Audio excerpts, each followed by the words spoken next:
Día a día, hacemos Radio Murialdo para que el reino de Dios llegue a cada corazón.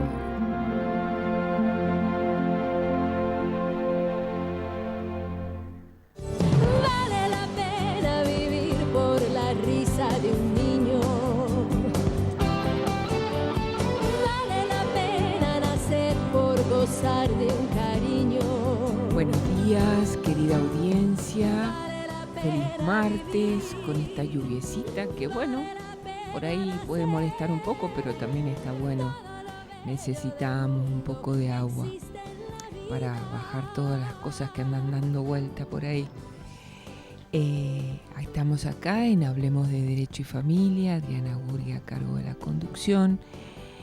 Y bueno, como siempre, empezamos con una pequeña oración y meditación al Espíritu Santo para que nos ilumine y podamos cumplir con esta misión que nos ha encomendado. Y dice así: Espíritu Santo, amor del Padre y del Hijo, inspírame siempre lo que debo pensar, lo que debo decir y cómo debo decirlo, lo que debo callar, cómo debo actuar, lo que deba hacer para gloria de Dios, bien de las almas y mi propia santificación. Espíritu Santo, dame agudeza para entender, capacidad para retener, método y facultad para interpretar, gracia y eficacia para hablar. Dame acierto al empezar, dirección al progresar y perfección al acabar. Ven Espíritu Santo y entra en mi hogar. Hoy quiero entregarte a todos mis seres queridos para que hagas en cada uno de ellos tu obra maravillosa. Te abro las puertas de mi familia. Entra y derrama amor para que sepamos vivir juntos, para que aprendamos a valorarnos, a respetarnos, para que sepamos dialogar. Protege mi casa de todo mal con tu presencia santa y no permitas que allí reine la tristeza, el rencor o los miedos. Derrama seguridad, confianza, serenidad y alegría para que todos los que entren en mi casa experimenten qué bueno es vivir en tu presencia. Ven, Espíritu Santo. Amén.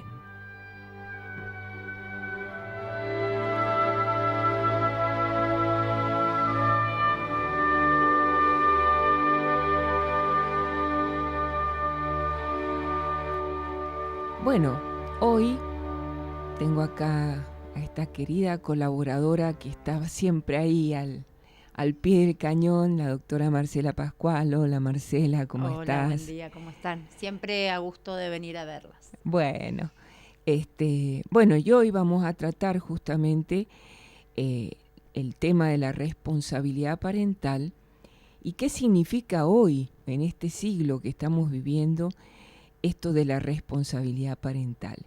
Y un poco la meditación que compartía justamente habla de esto de como familia aprender a valorarnos, a respetarnos, a dialogar, ¿no? Que está muy ligado al tema que vamos a tratar hoy. Así que bueno, Marcela, ¿qué dice nuestro código? ¿Cómo está tomado esto de la responsabilidad parental? Primero, ¿por qué responsabilidad parental? Recordemos cómo la denominábamos antes del 2015. Bueno, antes ahí hubo un cambio de contenido importante y de vocabulario que tiene su impacto, tanto que esto se discute por ahí, ¿no? Pasamos de la patria potestad, que era el poder del padre, que venía una figura que venía del derecho romano, a la responsabilidad parental, como se maneja hoy en todo el mundo, o por lo menos en los países que nosotros más continuamos las líneas, Respecto al hablar de parentalidad, subimos y igualamos las responsabilidades, los derechos, las obligaciones de madre y padre. Ya no hay diferencias en cuanto a los aportes y en cuanto a los cuidados, que es lo que más creo que hoy nos puede llegar a surgir el debate.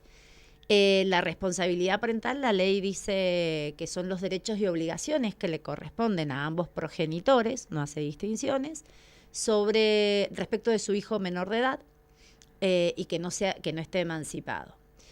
Esta responsabilidad parental se divide en titularidad y ejercicio, en derecho en los cuidados personales y en la delegación. En la titularidad y el ejercicio eso es como que más o menos lo tenemos porque es una figura que sigue las pautas de la patria potestad. Pero, bueno, con algunas modificaciones con respecto al divorcio y a las separaciones, pero me parece que el debate en el común de la gente se genera en el cuidado. ¿Qué es este cuidado? Este cuidado, que es una figura parecida a lo que era antes la tenencia, pero un poco más concreta en cuanto a los cuidados diarios y cotidianos, tiene que ver con esto justamente, la vida cotidiana de estos niños y niñas. ¿Quién lleva a la escuela? ¿Quién lleva al médico? ¿Quién decide a qué escuela va? ¿Qué médico? Si va a hacer alguna actividad física. Bueno, esos serían los cuidados personales, lo cotidiano y lo diario de la vida de estos niños o niñas. Pero tenemos los principios rectores, que son los que nos pone la ley para decir, bueno, esta responsabilidad parental, estos derechos, estas obligaciones, este cuidado personal, ¿con qué pautas? ¿Cuáles van a ser los márgenes, digamos, que tenemos? Bueno, principalmente el primero es el interés superior del niño, ¿sí? El artículo nos dice que los principios generales que van a regir la responsabilidad parental, el primero es el interés superior del niño. Después tenemos la autonomía progresiva y tercero, el derecho a ser oído de este niño o niña y que su opinión sea tenida en cuenta. Es importante también referir que este orden, el que los da el artículo, tiene una preferencia, un orden, digamos. O sea que lo primero que nos tiene que guiar es el interés superior del niño, que es un concepto amplio, discutido en cuanto al contenido, pero está relacionado principalmente con el tercero, que es el derecho del niño a ser oído y que su opinión sea tenida en cuenta. Porque tiene que ver con eso, está integrado. ¿Qué es lo que quiere este niño? Por ejemplo, el segundo, el de la autonomía progresiva. La autonomía, antes se hablaba de un punto etario de donde arrancábamos con la autonomía progresiva. Hoy no, hoy decimos que todos los niños tienen derecho a ser oído y que su escucha tiene que ser activa, es decir, contextualizada a la edad, a la historia de este niño. Siempre uno pone el ejemplo, viste, en la facultad, de estos niños que lamentablemente desde muy chicos transitan enfermedades, entonces están por debajo de los 13 años, que era el límite que al principio nos ponía la ley, y están por debajo de los 13 años y tienen muy claro cuál es su situación médica, por ejemplo. Entonces, por más que tengan menos de 13 años, no podríamos dejar de escuchar a estos niños y su opinión que sea tenida en cuenta. Entonces, esto de la autonomía progresiva, si bien era una figura que estaba en principio relacionada con el adolescente a partir de los 13 años, que significa que a partir de determinada edad, vuelvo a lo mismo, no ya al límite de los 13, esta persona menor de edad en formación va a poder ir decidiendo cada vez más cosas y en paralelo, digamos, la responsabilidad parental va bajando. Es decir, que los papás, las mamás nos vamos corriendo de estas decisiones a medida que los chicos avanzan. Yo siempre cuando se lo explico a las personas que vienen a consultar, lo pongo en un ejemplo sencillo. Yo a mi hija le decidía la ropa hasta determinada edad.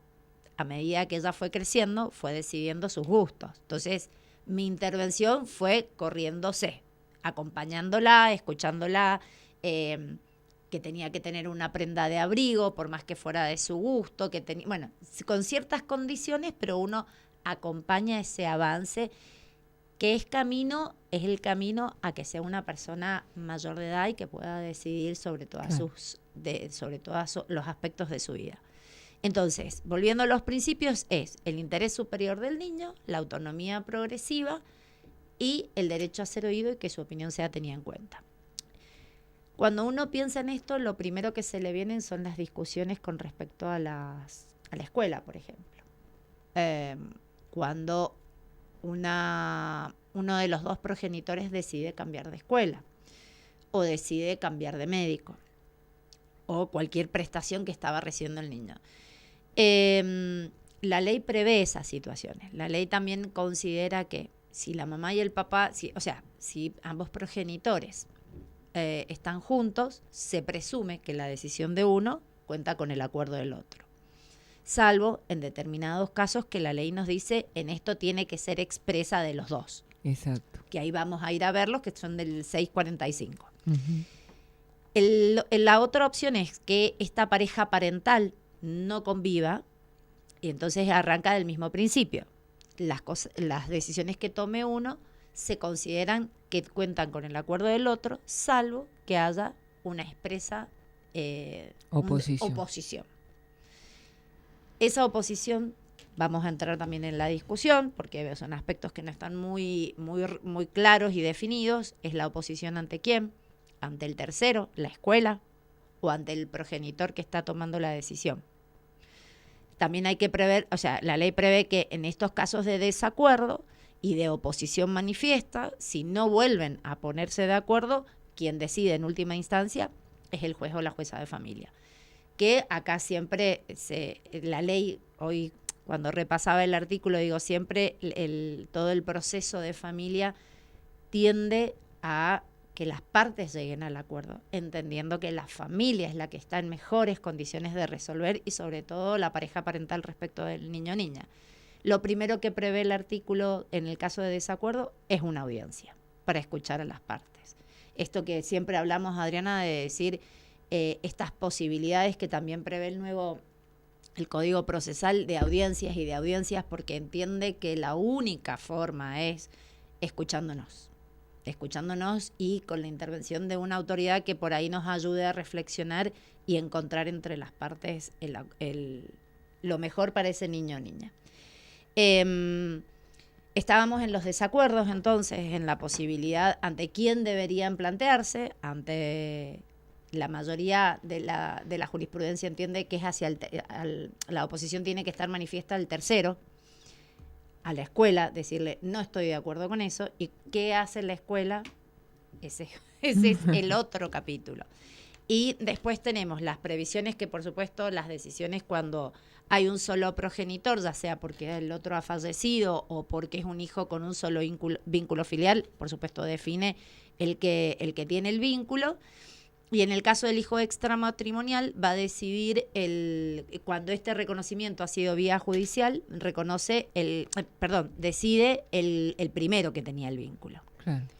En los casos de desacuerdo, como dijimos, el juez trata de resolver previa audiencia de ambos progenitores para escuchar y ver cuál es la posibilidad de que logren un acuerdo. Y por último, la enumeración taxativa que hace el artículo 645 con respecto a los actos que requieren el consentimiento de ambos, que es para los hijos entre los 16 y los 18 para contraer matrimonio, autorizarlo a ingresar a comunidades religiosas, fuerzas armadas o de seguridad, autorización a salir del país o a cambiar de residencia permanente en el extranjero, autorización para estar en juicio y la acción de administrar los bienes del hijo. En todos estos casos, el juez debe resolver.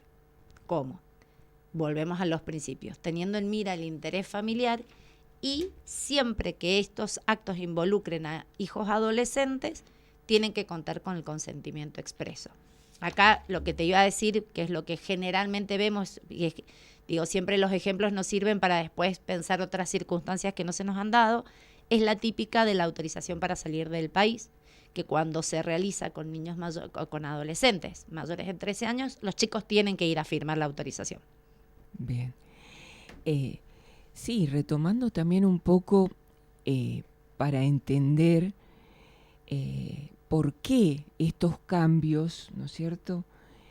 Por qué el código toma todo, o sea, este cambio de lenguaje, pero que es mucho más profundo que el simple cambio de lenguaje.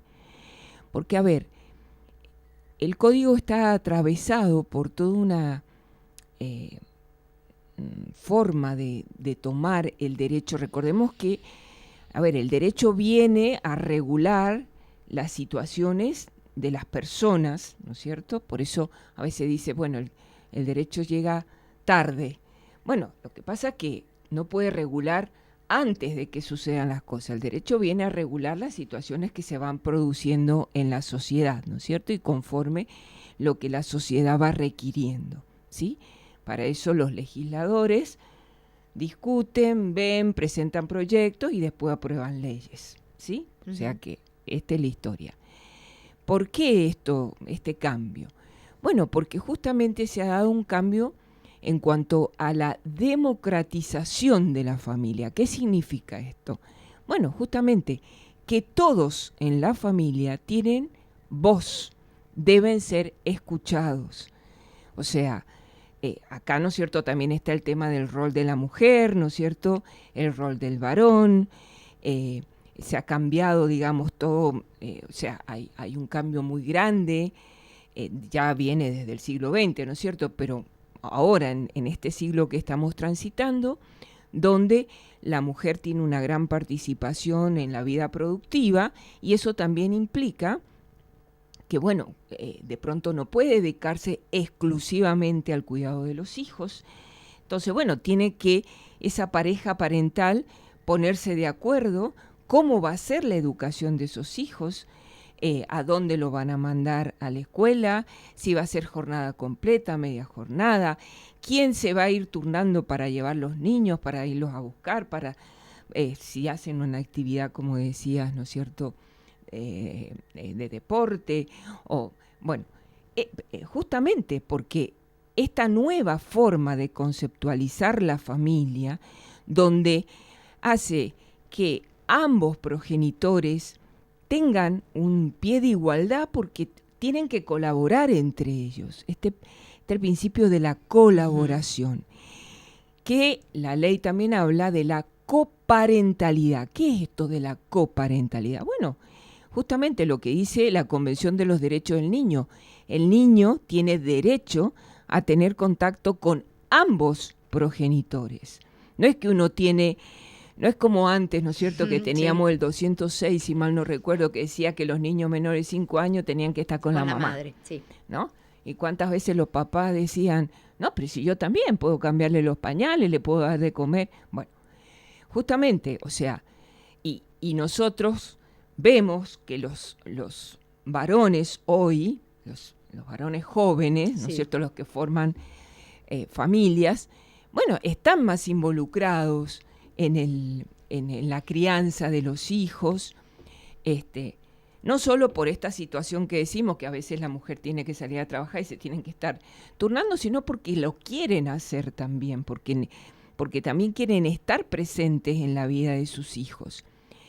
Y esto es muy importante porque cuántas situaciones se producen judicialmente cuando la pareja está en crisis, se rompe, dejan de convivir, sea matrimonial, convivencial, incluso cuando ni siquiera ha habido convivencia, pero tienen un hijo en común, sí.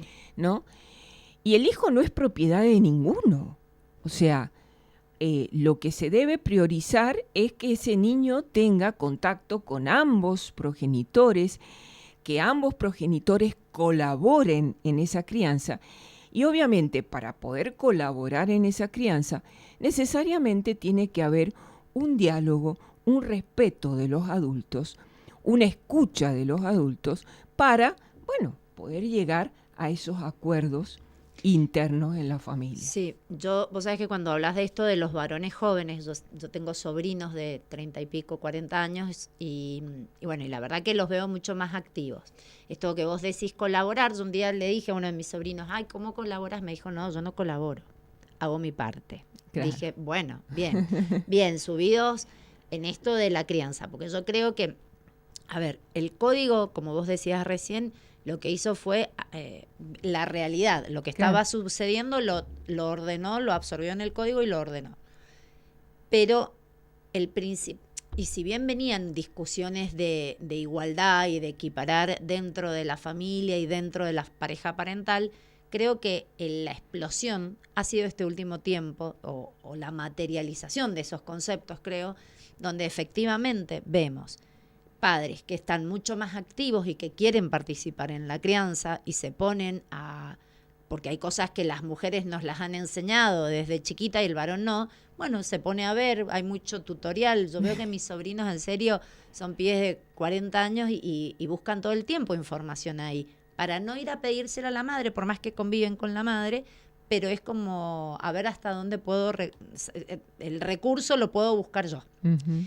Entonces, creo que se materializa porque tenemos estos otros varones con otra formación, con otras ideas que quieren participar activamente en la crianza y en la cotidianeidad de sus hijos, y estas otras mujeres que salen a la calle, que tienen el derecho y se permiten relegar el cuidado de la casa y compartirlo con el varón para avanzar y crecer profesionalmente. Sí. Y hay veces que no es solamente con la profesión, deciden hacer otras cosas que no tienen que ver con su profesión y su formación, porque, digo, si no está siempre como establecido que la mujer sale para capacitarse, profesionalizarse. No, la mujer sale por otras cosas y tiene un varón a la par que asume, estamos hablando de una pareja estereotipada hoy, pero bueno, digo, Sí. en esta pareja parental... No, pero aunque fueran del mismo sexo, sucede lo mismo. Siempre hay como una posibilidad de que una de las partes genera más el recurso y es más proveedora que otra. Bueno, eso se va equiparando. Que provean los dos, que cuiden las dos, que avancen en lo íntegro del niño. Yo esto...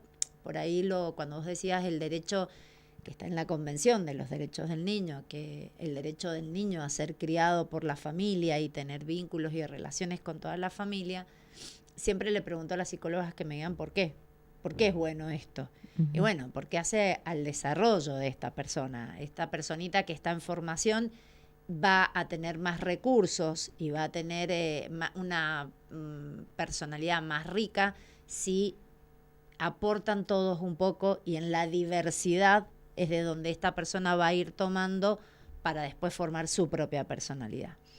Y siempre, sobre todo en los casos de cuando son los niños muy, muy pequeños, donde el cuidado es muy intenso, siempre se habla del cansancio de las personas que cuidan.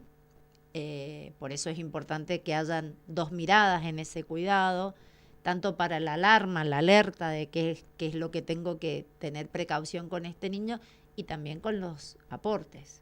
Exacto. Es abrir el juego. Yo siempre digo abrir el juego.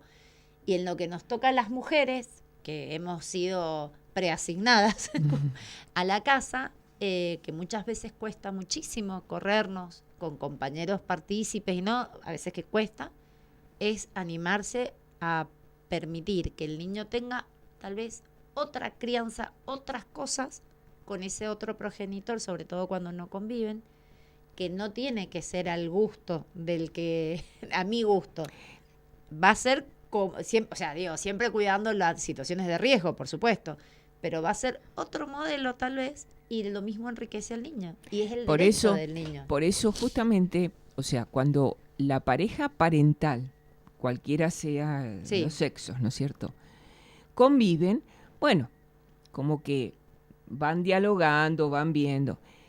Los grandes conflictos se judicializan cuando la pareja deja de convivir. Sí. Y entonces allí empieza esta como rivalidad, ¿no?, de quererse apropiar del niño y de todo lo que tiene que ver con el niño.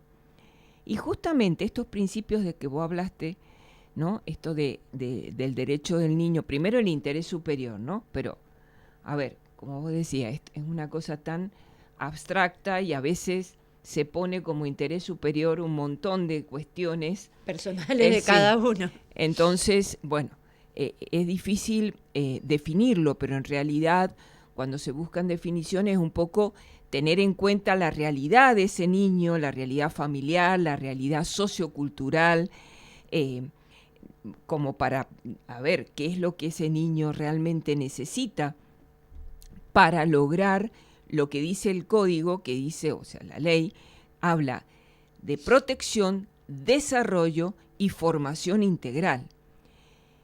Es grosso el tema, porque Los no es solamente son claros, no es solamente protegerlo, que no le vaya a pasar nada. También tenemos que instar al desarrollo y a una formación integral. ¿Qué significa esto de la formación integral? Bueno, que ese niño primero tiene que vivir en la verdad. Es una de las cosas que a mí me parece claro. La verdad, ¿no es cierto? No entrarle a llenar la cabeza al niño con historias y cosas que a mí como adulto me están afectando, no las puedo superar, porque es uno de los grandes conflictos que se ve en la justicia, ¿no? Cuando el niño ya viene con una conceptualización de cosas y repitiendo lo que alguno de la familia le dijo, entonces... O lo que ha escuchado, porque muchas veces también. Estas precauciones, o sea, no toman las partes en su enojo, la precaución de no hablar delante del niño o de la niña. Miles de veces me pasa que van con el niño al consultorio, al estudio, yo digo, no, que espere afuera. No, pero si él... No, porque todo lo que vamos a discutir, sea referido a su madre, a su padre, el niño o la niña lo está escuchando. Claro, Entonces llegan a la justicia con un discurso inducido, o sea, puesto, plasmado, digamos, como puesto en la cabecita, o sino de lo que él se ha formado, claro, de lo que ha ido escuchando, que Tal es igual cual. de grave. Exactamente. Es todo un tema, porque el lavado de cabeza de ese niño, yo recuerdo, ¿no? Cuando el CAI, la gente del cuerpo, sobre todo los psicólogos que hacían las pericias, y bueno, justamente encontraban esto, que el niño repetía palabras, incluso un léxico que no era propio de ese niño, y que era muy difícil, o sea, había que mandarlo a tratamiento, obviamente, no solo al niño, porque eso también es importante tenerlo en cuenta. En estas situaciones así conflictivas, no solo el niño es el que necesita una ayuda terapéutica, también los padres necesitan, o los progenitores. Sí. Es que en principio la salud mental tiene que estar como exigencia para los adultos, porque este niño, perdón, es consecuencia de esa pareja parental, que yo siempre les aclaro, no importa con quién está más tiempo o menos tiempo. Este niño es producto de ambos y ambos son responsables. Es decir, cuando el niño dice supuestamente, no quiero ir con mi mamá o no quiero ir con mi papá, entonces el que tiene el niño dice, no quiere ir por... No. El tema de si no quiere ir es responsabilidad del que tiene que recibir y del que tiene que mandar para generar en ese niño o niña la seguridad de que a pesar de que esa persona no críe o no cuide como yo quiero, lo mismo va a estar seguro, porque esa es parte de su historia. Tal cual. Bueno, fíjate la hora. Se nos fue. Vamos a hacer un pequeño cortecito y retomamos.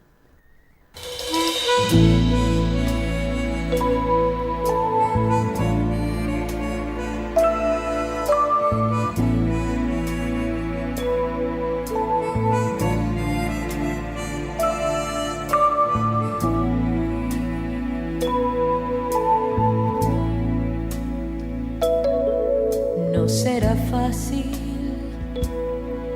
después de amarte tantas veces olvidarte, si aún al verte solo quiero acariciarte, volver a amarte.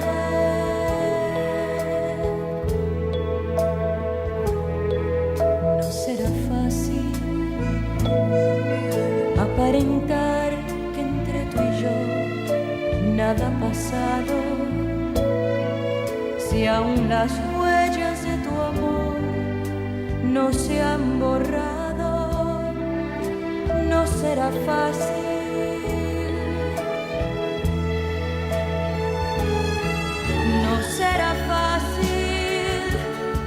abandonar ese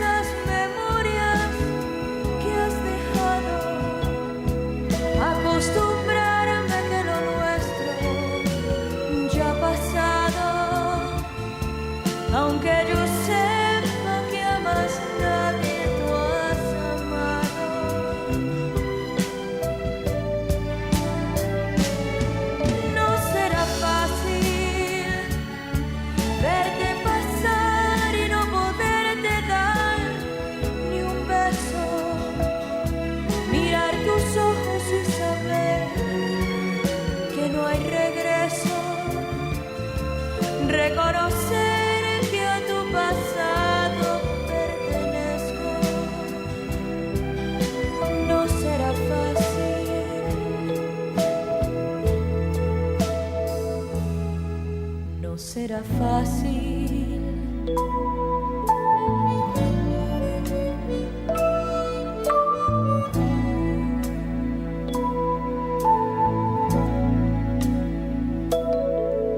No será fácil contar las horas hasta ver la luz del día, amanecer en una cama tan vacía. No será fácil,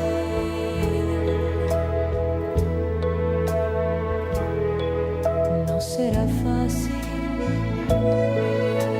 pasar las noches sin poder hallar el sueño, calmar mi llanto cuando surjan tus recuerdos. No será fácil,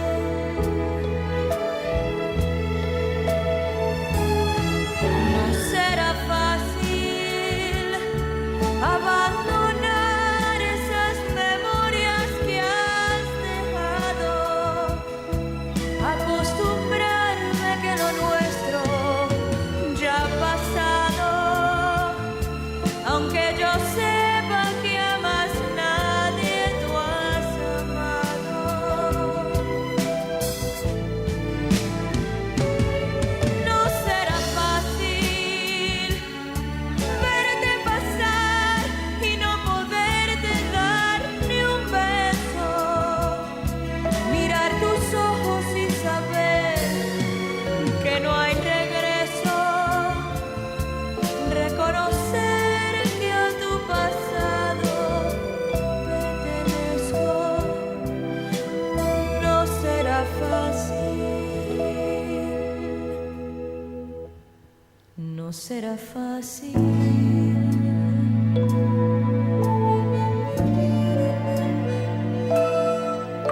No será fácil. Bien, acá estamos nuevamente para continuar con este tema. Y justamente conversábamos, Marcela, que algo habíamos dicho en esto, ¿no? De los cuidados, la coparentalidad, la colaboración, el estar presente ambos progenitores, el dividirse las tareas, que bueno, cuando la pareja convive, digamos, Fácil. Generalmente sucede esto si trabajan los dos progenitores, ¿no es cierto?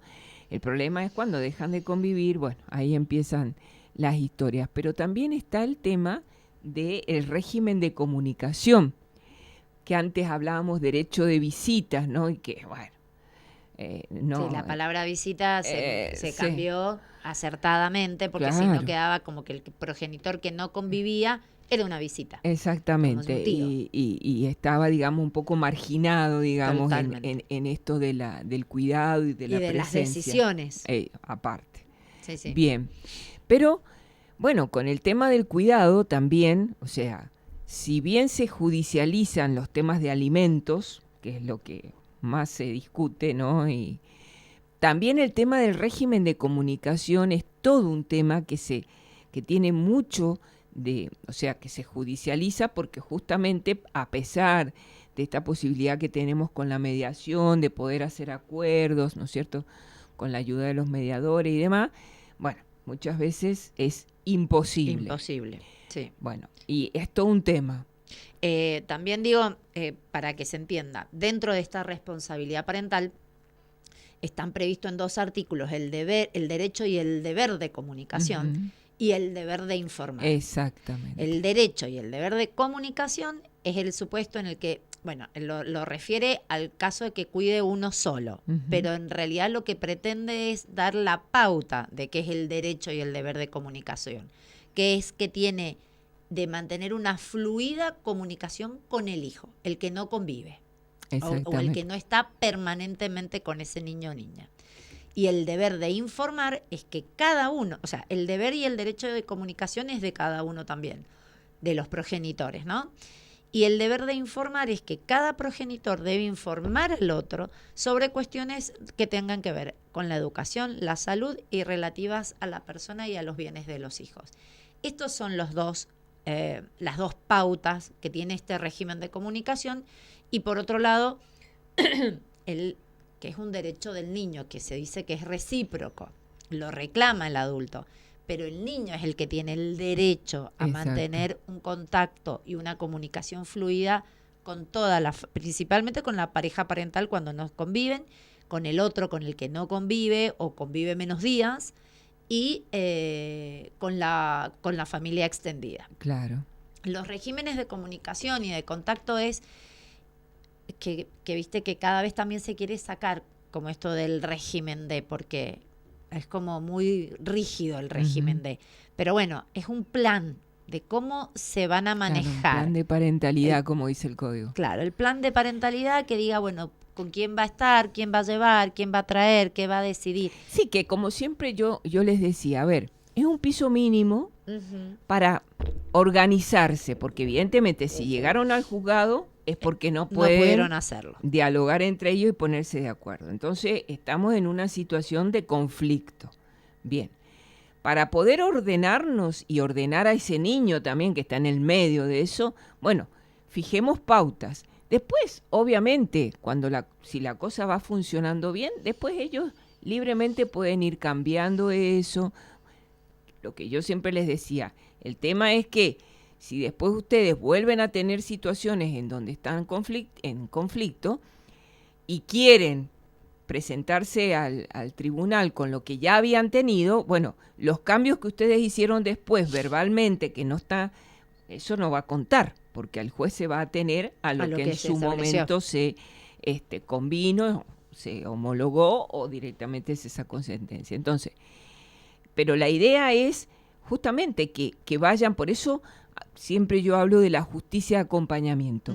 La idea es que esta pareja que está en crisis pueda ir reponiéndose, pueda ir acomodándose a esta nueva realidad y bueno, y que después se manejen solos, que no tenga que estar el juez ahí supervisando cada cosa que hacen. Yo creo que pasa primero el proceso, bueno, del enojo y qué sé yo, y muchas veces este piso que pone la justicia sirve como para calmar los ánimos y saber que de ahí no me puedo mover.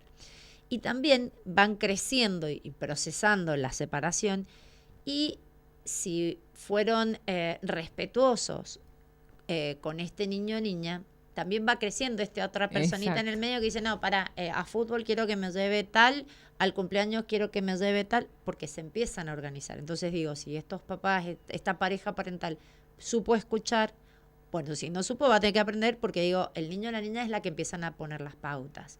Tal cual. Y lo que yo siempre les pregunto es, ¿cómo lo ven al niño o la niña? ¿Cómo va y cómo vuelve?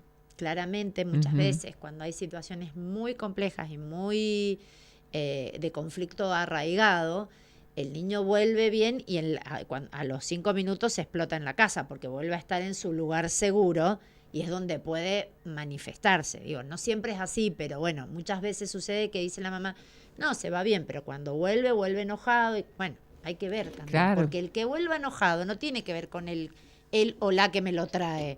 Es como recibo yo. ¿Qué hice cuando se fue? Muchas veces, viste, que se van y le mandan mensajitos, ay, la mamá o el papá te extraño, ay, ¿cómo me...? Bueno, el niño no puede focalizarse en pasarla bien con quien está en ese momento. Yo siempre digo que la comunicación en esos casos tiene que ser fluida, tratando de ser entre adultos, para que el niño pueda desarrollar la estadía y el tiempo que está con cada uno, conectarse con eso.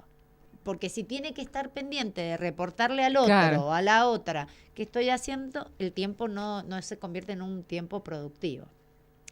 El derecho a la comunicación es importante entonces que tengan presente que es del niño y del progenitor que lo reclama porque no convive. Lo ideal en esta coparentalidad que planteó el código es que los niños y las niñas estén por igual en cada uno, o que cada familia pueda organizar, pero libremente, sin la rigidez de antes, que vivía con uno y visitaba al otro. No, sí, ahora sí. El pibe va, viene, vive en ambos lugares, como dice el doctor Neirotti, el centro de vida es donde haya mejor señal de internet, porque a eso se circunscribe, y es real, digo, o sea, porque hay veces que por la modalidad de familia, la escuela, viven en un lugar, la escuela es en otro, el club es en otro, cuesta determinar el centro de vida, pero bueno, hoy los chicos tienen cada vez más herramientas y la tecnología es la principal herramienta para determinarlos a ellos. Pero bueno, en este régimen, en esta comunicación, en este plan de parentalidad, lo ideal es que haya una comunicación fluida, que se le dé herramientas a ambos para poder confiar en que si bien no vive el otro o la otra como yo quisiera, pero bueno, confío en que a mi hijo o hija no lo va a poner en riesgo. Claro. Que por más que hagan otras cosas que no está acostumbrado el que tiene habitualmente el niño, bueno, pero van a ser alternativas, van a ser cosas nuevas, pero nunca van a ser de riesgo. Pensar siempre si el progenitor o la progenitora que se lleva al niño lo pondría en riesgo, real. ¿Sí? Tal cual. Porque yo me puedo llevar a mis hijas a hacer trekking y mi marido tal vez, el papá es una persona sedentaria y va a considerar que yo estoy haciendo algo de riesgo con mi hija y yo jamás lo haría porque voy a tomar las precauciones. Yo siempre digo, bueno, que se lleve el protector solar, la gorrita, o sea, promover cuando uno sugiere, el otro acompañarlo. Tal cual. Desde el chico, porque el que se pierde la salida o la actividad o el partido de fútbol, o el campeonato, porque muchas veces pasa, es el pibe que se quedó sin eso. Y el otro punto importante en los regímenes de comunicación es cuando hay prohibición de acercamiento, medidas de protección, estas que se dan en circunstancias de violencia, entre los adultos, entre los adultos de la pareja parental, sí o sí tienen que encargarse de buscar una tercera persona que haga la comunicación, porque siempre está bloqueado, y que lleve y traiga a los chicos o que coordine la búsqueda o el reintegro, la fluidez en la información. Es importante también recalcar que como está el derecho de comunicación y de información, el progenitor o la progenitora, cuando tienen entre ellos la prohibición de acercamiento, cualquiera de los dos puede pedir información también en la escuela, respetando la medida de protección, perdón. Por mail puede ser, o por teléfono, para que la escuela me reporte. Hoy con el GEM en Mendoza es mucho más sencillo, puedo pedir que ambos se genere usuario, así el que no tiene mayor participación en la escuela pueda acceder a cómo está el rendimiento académico del niño o niña. Pero si no, tiene que buscarse, ambos progenitores tienen que buscar una tercera persona que viabilice la comunicación. Y el otro punto es cuando ha habido una prohibición de acercamiento, hubo o hay una prohibición de acercamiento de alguno de los progenitores hacia los chicos. Si existe la prohibición de acercamiento hacia esos niños, principalmente, o sea, lo primero, por supuesto, que todas las prohibiciones se tienen que cumplir, pero siempre sucede que como el progenitor que tiene la prohibición de acercamiento es totalmente anulado de todos los derechos que tiene. Entonces, como no ha perdido la responsabilidad parental, sigue conservando los derechos y obligaciones. Pasar la cuota alimentaria, principalmente, y los derechos que él tiene de comunicación y de información puede ejercerlos a través de terceras personas o a través de la institución. Por ejemplo, un papá o una mamá que tiene prohibición de acercamiento hacia sus hijos puede informarse de esto que yo te decía de la escuela a través del GEM o pedir por correo electrónico o por teléfono una reunión con los docentes a cargo para que le informen. Sería de manera virtual porque no se puede acercar a la escuela porque es un lugar habitual de los chicos, pero para mantenerse informado. Lo mismo con la salud, con el deporte, o sea, tiene que buscar la estrategia para acceder a esa institución y ser informado. Eso es muy importante. Sí, y siempre teniendo en cuenta que cuando se toman estas medidas son siempre medidas provisorias. No es que se toma la medida y va a ser así indefinidamente. También, ¿no es cierto?, tiene que movilizarse la persona que sufrió esta medida de protección en contra, digamos, buscar los medios para cumplir, si se le ordenó que hiciera un tratamiento y acreditara para que superar, digamos, esa situación que generó la medida, o acreditar que eso se puede modificar para volver a restaurar la efectividad de poder llevar a cabo, ¿no es cierto?, el contacto con el niño. Sí.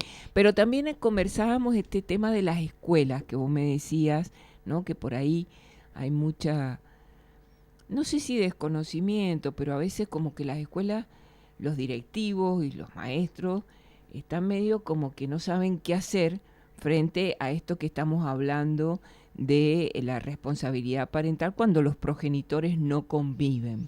Sí, a mí generalmente me consultan con situaciones que hay un cambio de escuela que realiza uno de los progenitores y el otro no estaba de acuerdo o peor a veces no estaba ni siquiera informado. Uh-huh. Entonces, como hablábamos, o sea, la educación está dentro de los ámbitos, de los aspectos que tienen que decidir ambos progenitores. Pero ahí tenemos una trampa porque dice que lo que haga uno se presume con el acuerdo del otro. Y la escuela, supongamos el ejemplo, es el de típico, es que la escuela que recibe un alumno o alumna nueva, que recibe y ella tampoco tiene que andar corroborando si estaba con el acuerdo o no. Hoy con el GEM lo mismo, es muy fácil hacer los cambios de escuela porque vos descargás del sistema y te vas a la nueva institución y se arman los líos cuando empiezan las clases, porque ahí es donde el otro, el que hizo el cambio, no lo comunica, uh-huh, lo inscribe en una institución nueva y el otro que no estaba al tanto se entera en marzo. Entonces se arman los líos en las escuelas. ¿Qué puede suceder? Que el que no estaba al tanto y toma conocimiento en ese momento debe informar su oposición, su desacuerdo a la institución. Uh-huh. Podemos decir escuela o podemos decir, como decíamos recién, médico. Mire, yo, mamá de mi hija, le digo a usted que no estoy de acuerdo en el cambio que ha hecho de escuela el papá o del médico. La escuela lo que tiene que garantizar es educación. Esto la excede a la escuela. Claro. Entonces, la escuela tampoco puede rechazar la inscripción. Entonces, ellas inscriben, la escuela inscribe y el niño comienza las clases. Ese proceso de desacuerdo se tiene que resolver. Si los padres no logran acordarlo, en una instancia judicial. La escuela no tiene, y esto es importante, porque muchas veces los papás, las mamás van muy enojados a la institución tratando que la escuela rechace o vuelva al niño a la otra escuela. La escuela no puede hacer eso porque no es incumbencia de la escuela. Ellos tienen la obligación de garantizar el derecho a la educación. Claro. Entonces, estas cuestiones que las exceden, lamentablemente tienen que correr por la vía judicial. Sabemos que se demora, sabemos que cuando llega la solución el chico ya llevaba 1 año en la escuela. Entonces, bueno, esto es para reflexionar, más allá de las demoras en la justicia, es reflexionar como pareja parental hasta dónde llegamos y hasta dónde desobedecemos o no informamos al otro exponiendo al niño. Claro. Porque el que quedó acá expuesto fue el niño, porque después también es muy difícil cambiar, que el juez o la jueza te debe haber pasado, ordenar cambiarle la escuela al chico. Después de 1 año que estuvo. Sí, no.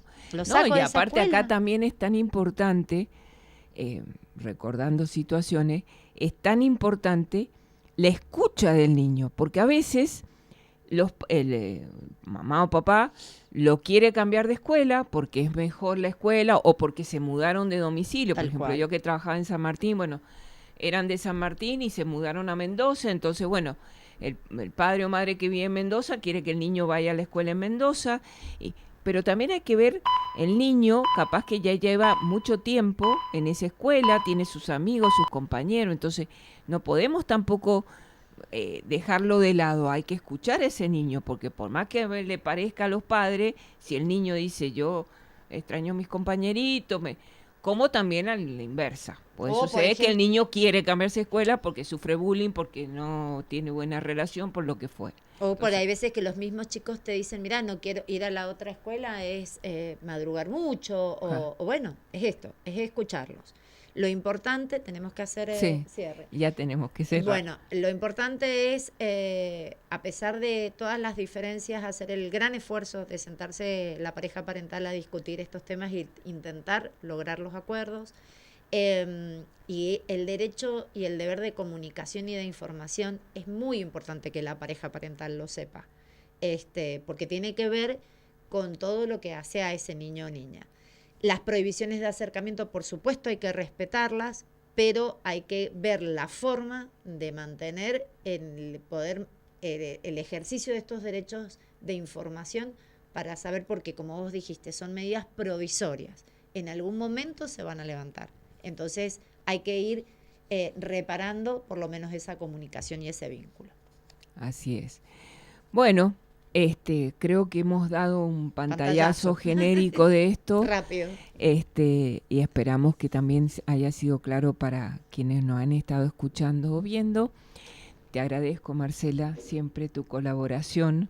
Bueno, muchas gracias. Que estás presente, apenas te pido que vengas. Así que bueno, ya la audiencia, nos veremos si Dios quiere el próximo martes, deseándoles a todos una hermosa semana, que aprovechen el fin de largo. Fin de semana largo. Y bueno, y que lo aprovechen en esto que hemos estado hablando, ¿no? El diálogo, la comunicación, el estar juntos, respetarnos. Un abrazo a todos y bendiciones a todos. Gracias. Marcela. Chao, hasta luego. Vale la pena nacer por gozar de un cariño. Vale la pena vivir. Vale la pena nacer.